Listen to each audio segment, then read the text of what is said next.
15 years ago, my wife and I made a decision we thought would change our lives for the better. We had spent years drowning in the relentless chaos of city life, traffic that never ceased, sirens wailing at all hours, and neighbors who treated the thin walls of our apartment as an invitation to share their late-night parties with everyone. We wanted something different, something quiet, a place where we could finally breathe. That's when we found the house. It was nestled deep in the countryside, surrounded by rolling green fields and dense patches of oak and pine. It had a wide, wraparound porch, a sturdy old barn that came with the property, and enough land to finally live without the constant pressure of city life pressing in on us. The air was clean, the nights were dark and full of stars. It felt like stepping into another world. Our closest neighbors, the Martins, lived about half a mile down the road.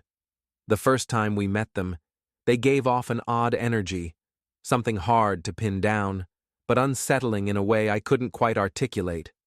The husband, Roy Martin, was a tall, thick-set man with a belly that strained against his greasy flannel shirt.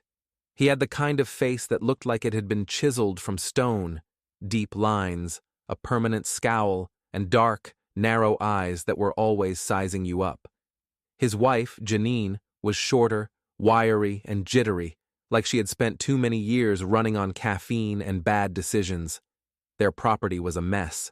Junked-out cars rusted in the tall grass, their windows shattered and tires deflated. A chicken coop leaned dangerously to one side, the fence barely standing. Their house, a squat, sagging structure, looked like it had been held together by stubbornness alone. The front porch was cluttered with old beer cans, torn lawn chairs, and a sagging couch that was probably older than I was. It was clear from the start that the Martins weren't the friendly, small-town type. They weren't overtly hostile, but they had that closed-off, suspicious air of people who had lived on the fringes of society for too long. Still, we kept our distance, and for the first year, everything was peaceful. My wife and I settled into our new life, making the house our own. She planted a sprawling garden, the kind she had always dreamed of, with rows of tomatoes, peppers, and herbs. I built a small workshop out back where I could tinker with projects on the weekends. We spent long evenings on the porch, watching the sun dip below the horizon, feeling, for the first time in years, like we had finally escaped the madness. Then my wife got pregnant. Pregnancy is a strange and beautiful thing, but it changes a person in ways you can't predict. My wife, usually calm and easygoing, became an emotional storm. One moment, she was glowing, rubbing her belly and picking out baby names. The next, she was crying over a detergent commercial. The unpredictability of it all was exhausting, but I loved her through every mood swing, every bizarre craving, every sleepless night. Then, one night, something changed. I had to leave town for a few days for work, nothing unusual. My wife was used to handling things on her own. That evening, she decided to take a long soak in the bathtub. Her swollen feet needed relief, and the warm water was the only thing that seemed to help. She lit candles, put on soft music, and for the first time in what felt like forever, she was at peace. That's when the barking started. Yeah. The Martins owned a dog, a massive, ill-tempered beast with a bark that could shake the walls. Normally, it was just an occasional annoyance, but on this night, it was relentless. Deep, guttural, and loud enough to pierce through the house. At first, my wife tried to ignore it. She closed her eyes, focused on her breathing.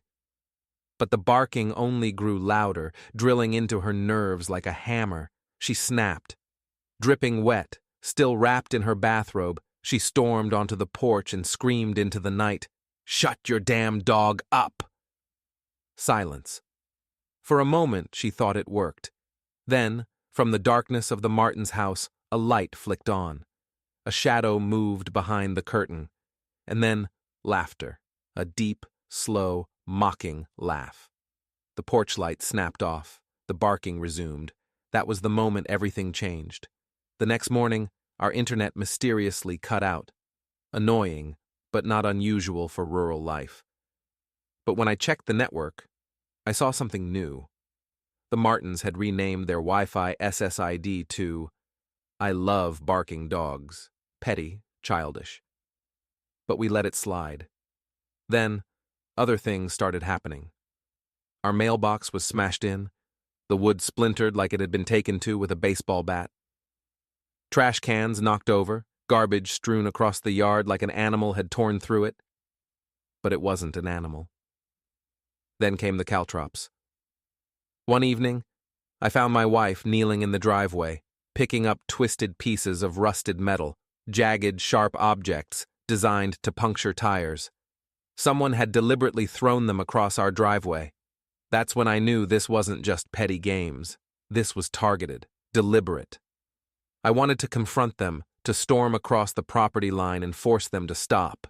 But I knew better. People like that fed off conflict. We documented everything, took photos, recorded timestamps, collected evidence. And then, it escalated. The next morning, I got into my truck, headed to work, and by the time I reached the interstate, I knew something was wrong. My brakes felt off, spongy. I pulled into a gas station, popped the hood, and my stomach dropped.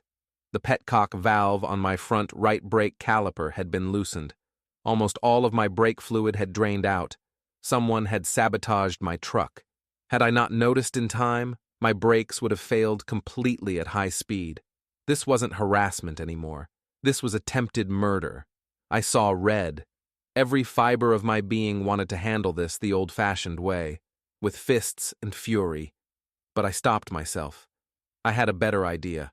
I work in IT, networks, security, computers. That's my domain. If these idiots wanted to play dirty, they had no idea who they were dealing with.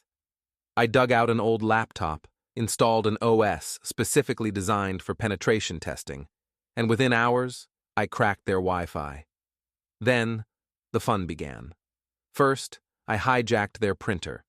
I sent disturbing print jobs, a fake love letter from an imaginary mistress to Roy, a few tastefully explicit images. I could only imagine the scene when Janine found them. Then, I went further. I found a website where prison inmates could sign up for pen pals. I created an account for Janine, crafting a heartfelt plea for companionship. I included their real address. Within days, I knew she'd start receiving letters from convicted felons. After that, the harassment stopped. No more barking at odd hours, no more vandalism, no more brake sabotage. It was like they had suddenly realized they had messed with the wrong person. I never told my wife the full extent of what I did. She didn't need to know. But to this day, I like to imagine the moment Roy found his wife's romantic letters from inmates. The accusations, the shouting, the doubt. Sometimes, the best revenge isn't loud, it isn't violent, it's insidious. And in this case, it was perfect.